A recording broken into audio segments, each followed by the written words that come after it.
Very good morning to all of you. Day 14 में आप लोग का वेलकम है। हम लोग पहले 13 के वर्ड्स को कर लेते हैं, क्वेश्चंस को।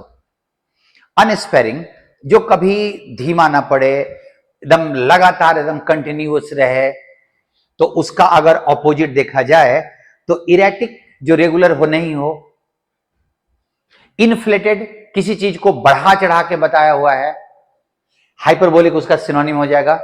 अब उसका एंटोनिम देखो तो अंडरमाइंड, जिसका हम वो प्लेट डाउन, अंडरमाइंड का मीनिंग जिसका महत्व या उसका आकार या उसके लिमिटेशंस को हम कम करके बताते हैं, वो अंडरमाइंड और प्लेट डाउन है। और इन्फ्लेटेड मतलब हम उसको बढ़ा चढ़ा के बताते हैं। सो इन्फ्लेटेड का उल्टा अंडरमाइंड एंड प्लेट डाउन का उल्टा बढ़ा चढ़ा के बताया हुआ hyperbolic.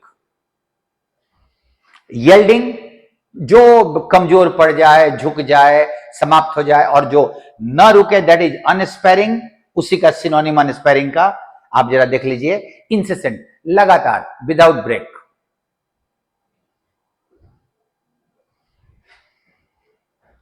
If you call something unwavering, जो कभी रुके नहीं, कभी कमजोर ना पड़े, इट इज ओवरब्लोन, जरूरत से ज्यादा बढ़ा चढ़ा के बताया हुआ है, कोई कनेक्शन नहीं है, डिस्कनेक्टेड है वो। समथिंग दैट इज एक्सॉर्बिटेंट, जो बहुत ज्यादा हो। एक्सॉर्बिटेंट और इनऑर्डिनेट का मतलब आपको पता होगा, एक्सेसिव, बहुत ज्यादा, तो वो दोनों ट्रू हो जाएगा। Something that we regard as diabolical, दुष्टता भरा, बहुत विशियस, बुरा, may be called fiendish. Fiendish, vicious, diabolical सारा सिनोनिम था। सो तुम्हारा ट्रू हो जाएगा। I took him to be hideous, मैंने उसको बहुत खराब, hideous. Naturally to me he is outrageous. Outrageous का मतलब होता है शॉकिंग, कोई ऐसी चीज जिसको सुन के आउटरेजियस पर्सन नहीं होगा, उसका बिहेवियर होगा, बट हाइडियस हम पर्सन को ले सकते हैं। सो मैं उसको हाइडियस मानता था, इसीलिए वो आउटरेजियस था। आउटरेजियस का कोई कनेक्शन नहीं है हाइडियस से। Outrageous that is shocking, highly illogical, so disconnected है। समथिंग विशियस, दुष्टता भरा, इज इमोडरेट, बहुत ज्यादा, ये मतलब बहुत ज्यादा, और ये दुष्टता भरा, वही फिंडिस, डायबॉलिकल, वो इसी का विशियस हो गया, कोई कनेक्शन नहीं है दोनों में। अब आज के शब्दों को हम देखते हैं। अपीलिंग, बहुत आकर्षक, अट्रैक्टिव। अपील करने वाला वर्ड अलग है, उसको अगर आप V4 में इस्तेमाल करते हो तो आप अपीलिंग लिख सकते हो, लेकिन ये यहां पे ध्यान रखिएगा एडजेक्टिव है। डिसेंट, बहुत अच्छा, शालीन, सभ्य। आप ये ध्यान रखिएगा, इसका नाउन होता है डिसेंसी। डिसिपेट, नाउन बनता है डिसिपेशन।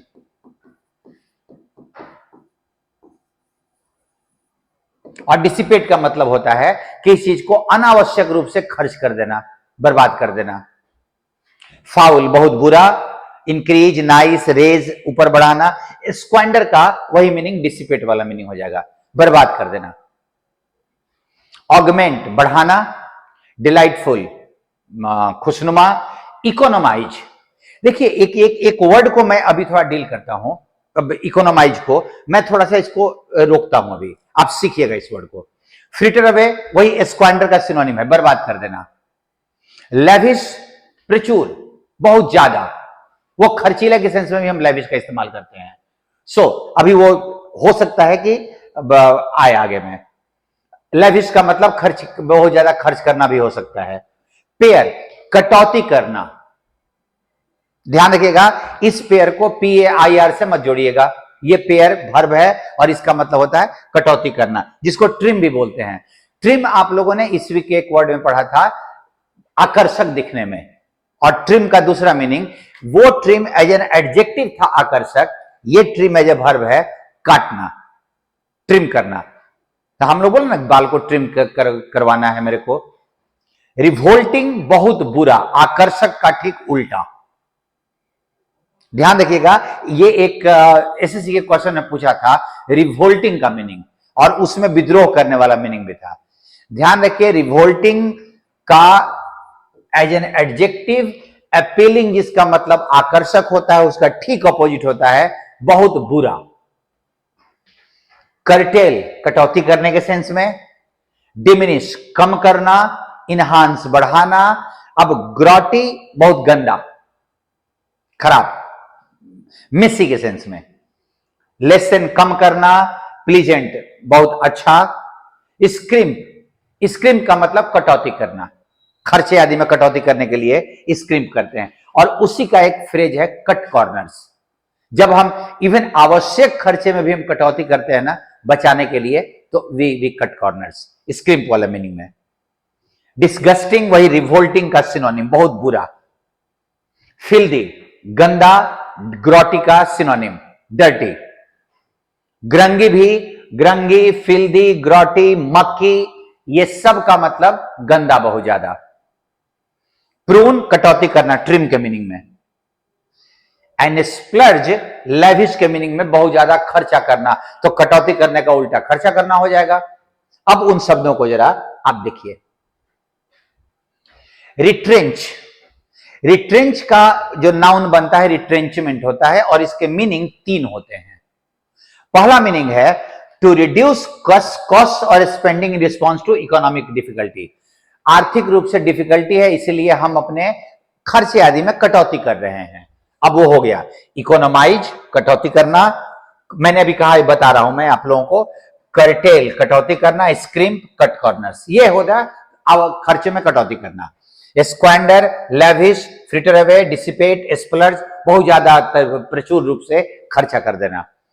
सेकेंड मीनिंग रिट्रेंच का, to reduce something in extent और क्वांटिटी।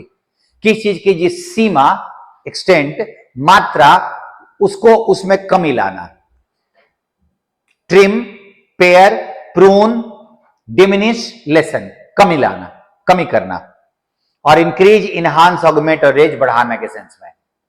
इसका तीसरा मीनिंग होता है to reduce the size of the workforce. जब हम अपनी कंपनी में काम करने वाले लोगों को कम करते हैं ताकि हमारे पास कुछ बचे, मतलब खर्चे में बचत हो, उसको भी हम लोग रिट्रेंच बोलते हैं, जिसको हिंदी में छंटनी करना बोलते हैं।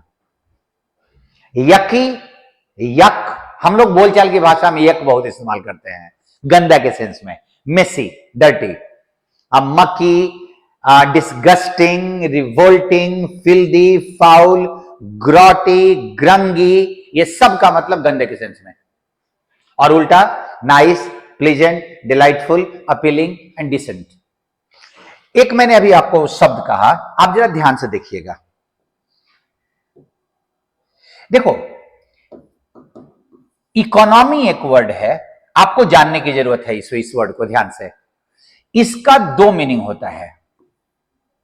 एक होता है अर्थव्यवस्था, और एक इकोनॉमी होता है किफायतपन। किफायतपन का मतलब हम खर्चे में, जैसे मैं किसी को, जैसे फादर आदि हम लोग को सलाह देते हैं, तो हम बोल सकते हो यू शुड मेंटेन इकोनॉमी, किफायतपन। और ये तुम्हारा अर्थव्यवस्था जुड़ा हुआ है। इससे इसका एडजेक्टिव बनता है इकोनॉमिक, आर्थिक। इसका एक और नाउन होता है इकोनॉमिक्स, अर्थशास्त्र। और ये हो गया इकोनॉमी, अर्थव्यवस्था। इसका जो किफायतपन वाला, और इसका कोई कनेक्शन यहां नहीं है। अगर आप इकोनोमाइज लिखते हो तो ये वर्ब है, और ये हो गया अपने खर्चे में किफायत करना।